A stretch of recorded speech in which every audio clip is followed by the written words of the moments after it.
anxiety can make you question yourself, overthink simple situations, imagine the worst possible outcomes, and even avoid things you once enjoyed. But here's something important to understand. Experiencing anxiety does not mean that something is wrong with you. Your brain and nervous system are designed to protect you. Sometimes, however, that protective system can become overly sensitive and start treating everyday situations as if they are dangerous. At MediLeaf, we want to help you understand these patterns and discover healthier ways to respond to them. So today, we're going through 21 powerful truths about anxiety that can change the way you understand your thoughts, emotions, and everyday life. Let's begin. 1. If you need anxiety to disappear, anxiety is in charge. Think of anxiety like an unwanted guest. If your entire day depends on that guest leaving, then that guest is controlling your schedule. The same thing can happen with anxiety. You may think, I can't go out until I feel calm, or I can't make this decision until I stop worrying. But the more you wait for anxiety to disappear before living your life, the more control anxiety gets. Instead, try telling yourself, yes, I feel anxious. I don't like this feeling, but I can continue anyway. You are allowed to want peace and calm, but you don't have to make calmness a requirement for moving forward. The goal isn't always to eliminate anxiety. The goal is to learn that you can continue living your life even when anxiety is present. 2. Become your own supportive coach. Pay attention to the way you speak to yourself when you make a mistake. Would you talk to a close friend the same way? Probably not. Yet many people constantly criticize themselves. I'm so stupid. I always mess things up.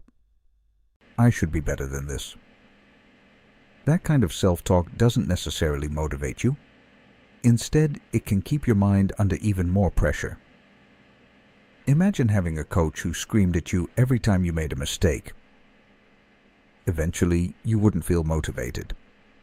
You'd feel afraid of making mistakes. A better coach still challenges you, but also reminds you that mistakes are part of learning. Try doing the same thing for yourself. Be honest about what you need to improve, but don't turn every mistake into an attack on your worth. You can hold yourself accountable while still treating yourself with kindness. 3. Anxiety and excitement are surprisingly similar. Anxiety and excitement can produce some of the same physical sensations. Your heart may beat faster. You may feel energized. Your breathing may change. You may feel restless or highly alert. The difference often comes from how your mind interprets those sensations. Anxiety says, something bad could happen. Excitement says, something interesting could happen. So when you notice that rush of energy, instead of immediately trying to suppress it, ask yourself, what can I learn from this? What opportunity could come from facing this? How could this experience help me grow? You don't always have to fight the energy. Sometimes you can redirect it. 4. Practice. Small doses of discomfort. Anxiety can become stronger when avoidance becomes your normal response. You avoid the situation. You feel temporary relief, and your brain may learn, avoiding that situation kept me safe. Then the next time, the fear can feel even stronger. But you don't have to face everything at once. Start small. If speaking to strangers makes you uncomfortable, begin with a simple greeting. If making phone calls scares you, start with one short call. If leaving the house feels difficult, begin with a small, manageable step. The goal isn't to overwhelm yourself. The goal is to gradually teach your brain, I can experience discomfort and still be okay. Small steps repeated consistently can create surprisingly large changes. 5. You are not your anxiety. There's a major difference between saying, I am anxious, and saying, "I'm experiencing anxiety right now," the first statement can begin to feel like an identity. The second describes an experience you're going through. You are a whole person. You have thoughts, memories, relationships, interests, strengths, weaknesses, hopes, and goals. Anxiety is only one experience within that much larger picture. When anxious thoughts appear, try observing them rather than automatically believing them. You can say, "I'm noticing a fearful thought. I'm feeling tension in my body. My mind is predicting something bad." That small amount of distance can help you respond rather than react. 6. Emotions are like waves. Imagine standing in the ocean and trying to stop every wave with your hands. You would quickly exhaust yourself, but if you learn to move with the wave, the experience changes. Emotions can work in a similar way. Anxiety rises, it reaches a peak, and eventually it changes. When anxiety appears, pay attention to the physical sensations. Where do you feel the tension? Is your heart beating faster? Are your shoulders tight? Is your stomach uncomfortable? Instead of immediately fighting those sensations, observe them. You don't have to like the feeling. You simply have to allow it to exist without turning it into an emergency. 7. Stop waiting for complete certainty. Life never comes with perfect guarantees. You can plan carefully and still encounter unexpected problems. You can make a thoughtful decision and still wonder afterward whether it was the right one. If you wait until every risk disappears, you may spend your entire life waiting. Instead, learn to say, "I don't know exactly what will happen. I hope things go well. But if something difficult happens, I'll deal with it." That's an important shift. Confidence doesn't come from knowing that nothing will go wrong. Confidence comes from believing that you can handle things even when they don't go according to plan. 8. Stop putting out fires that aren't burning. Worry often makes us respond to imaginary emergencies. You may spend hours thinking about something that might happen tomorrow, next week, or even years from now. Your mind keeps preparing for a fire that may never exist. Ask yourself, is there an actual problem I need to solve right now? If there is, take a practical step. If there isn't, remind yourself that you don't need to solve an imaginary future today. Save your energy for problems that actually require your attention. Number 9. You don't know what will happen. And that's okay. Uncertainty is one of the biggest triggers for anxiety. We want guarantees. We want to know exactly what will happen and exactly how everything will turn out. But certainty isn't always available. A healthier mindset is, "I don't know what will happen. I would prefer this outcome, but if something else happens, I'll find a way to respond." That's not weakness. That's resilience. You don't need complete control over the future. You need confidence in your ability to face the future. Number 10. Anxiety may have been a learned survival response. For some people, the nervous system becomes highly alert because of experiences they've had throughout life. Perhaps they learned to constantly watch for problems. Perhaps they became accustomed to uncertainty, criticism, conflict, or stressful situations. That heightened awareness may once have served a protective purpose. But sometimes the brain continues using the same alarm system, even when the environment has changed. Instead of being angry with yourself for feeling anxious, try understanding what your nervous system is attempting to do. You can gently remind yourself, "That was then. This is now. I have more experience now. I have more choices now. I'm capable of handling things differently." Your nervous system can learn new patterns. 11. Let anxiety exist without fighting it. When anxiety appears, you have several possible responses. You can fight it, you can run from it, or you can allow it to be there while continuing with your life. Fighting anxiety often creates another layer of anxiety. You become anxious about being anxious. Instead, try getting curious. What is my mind worried about? What am I afraid might happen? What am I feeling physically?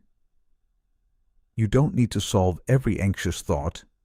Sometimes the healthiest response is simply, okay, anxiety is here. I don't have to do anything about it right now. 12. Don't wait until you feel good to live your life. Many people tell themselves, when I feel better, I'll go. When I'm less anxious, I'll try.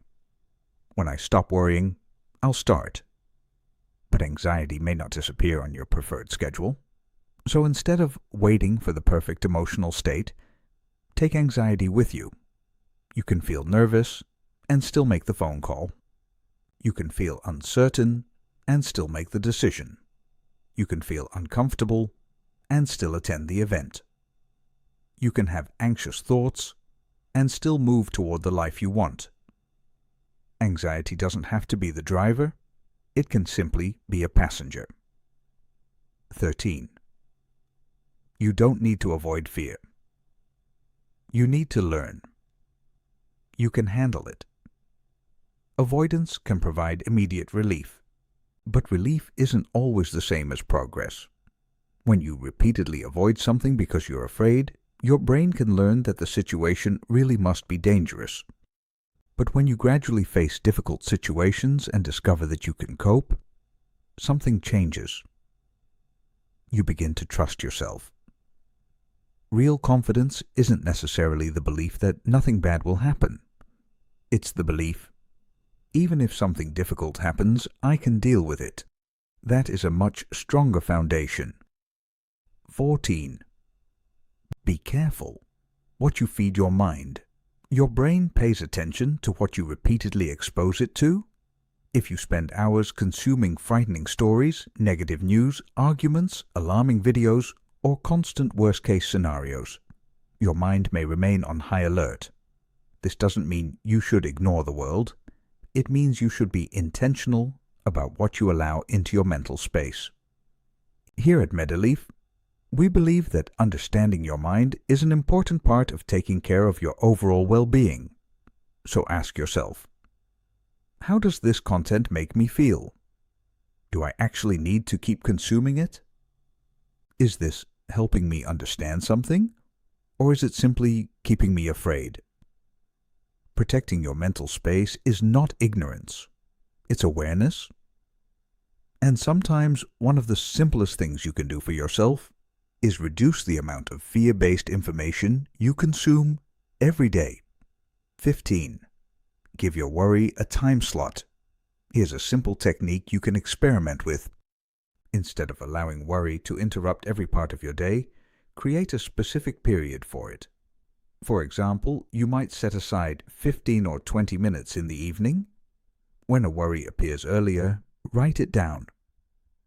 Tell yourself, I'll think about this during my scheduled worry time. You're not pretending the problem doesn't exist. You're simply refusing to let it control every moment. And sometimes, when the scheduled time arrives, you discover that the worry doesn't feel nearly as important as it did earlier. 16. Try simple breathing instead of overcomplicating. Meditation can be helpful for many people, but relaxation doesn't have to be complicated. One simple exercise is to count your breaths. Breathe naturally and count each breath. 1, 2, 3. Continue until you reach 50. If you lose track because your mind wandered, simply return to 1. The goal isn't to achieve perfect concentration. The goal is to notice when your attention wanders and gently bring it back. Even a short period of intentional breathing can give your mind a break from constant mental noise. If breathing exercises make you dizzy or uncomfortable, stop and return to normal breathing. 17. The wrong relationships can keep your nervous system on edge. Think about how you feel around the people closest to you. Do you feel comfortable being yourself? Or are you constantly worried about saying the wrong thing? Do you feel like one small mistake could trigger criticism, anger, or rejection? Living in that kind of environment can keep you mentally and emotionally tense. Healthy relationships don't require you to constantly shrink yourself to keep someone else happy. The right people won't always agree with you, but they should generally allow room for respect, honesty, boundaries, and individuality. Your emotional environment matters. 18. Stop letting insecurity filter out the good. Many people have an internal filter that automatically rejects positive experiences. Someone compliments you, you think they're just being polite. You accomplish something, you think it was just luck. Someone appreciates you, you think they don't really know me. But criticism, that gets your full attention. Your mind can become excellent at collecting evidence against you while ignoring evidence in your favor. Try creating a fairer mental filter. Don't automatically believe every compliment, but don't automatically reject one either. Allow positive information to enter. You deserve to recognize your progress. 19. Not everyone has to like you. One of the biggest sources of anxiety can be the desire for universal approval. But you cannot be liked by everyone. And trying to make everyone happy can force you to constantly change yourself. Instead, focus on being respectful, honest, and authentic. Some people will connect with you. Some won't. That doesn't automatically mean you did something wrong. When someone chooses not to be part of your life, you can accept it without turning it into a judgment about your worth. The people who truly fit into your life should not require you to become someone you're not. 20. Real strength includes letting people. And sometimes people believe that keeping everything inside makes them strong, but emotional isolation can become exhausting. You don't need to tell everyone everything. Choose people who have earned your trust. Then allow yourself to be honest with them. Tell someone when you're struggling. Tell them when you're overwhelmed. Ask for support when you need it. Being vulnerable doesn't mean you're weak. It means you're human. Supportive relationships can help you feel understood, connected, and less alone. 21. You get to reframe the story of your life. Finally, remember that the way you interpret your past can influence how you experience your present. Maybe you made mistakes, maybe something didn't work out, maybe you feel like you're behind. But there can be more than one way to understand the same chapter. A difficult period doesn't automatically mean your life is failing. A setback can become a lesson. A mistake can become experience. A delayed goal can become a new direction. This doesn't mean pretending everything is positive. It means recognizing that your past does not have to dictate the meaning of your future. You are still writing your story, and you can choose what you do with the next chapter. #Final thoughts. If you're struggling with anxiety, remember this. You don't have to eliminate every anxious thought. You don't have to feel completely calm before taking action. And you don't have to have every answer before moving forward. Sometimes progress looks like taking one small step while you're still uncomfortable. Sometimes it means allowing a feeling to exist without fighting it. Sometimes it means setting a boundary, asking for help, changing what you consume, or simply speaking to yourself with more compassion. And if anxiety is persistent, overwhelming, interfering with your daily life, or causing significant distress, consider speaking with a qualified mental health professional. Getting support is not a sign of weakness, it's a practical step toward feeling better. Here at MediLeaf, our goal is to share understandable health and wellness information that can help you make more informed choices about your well-being. So remember these 21 truths. Take them one step at a time. And most importantly, don't let anxiety convince you that you have to stop living. You can feel anxious and still move forward. You can feel uncertain and still make progress. And you can learn little by little that anxiety does not have to control your life.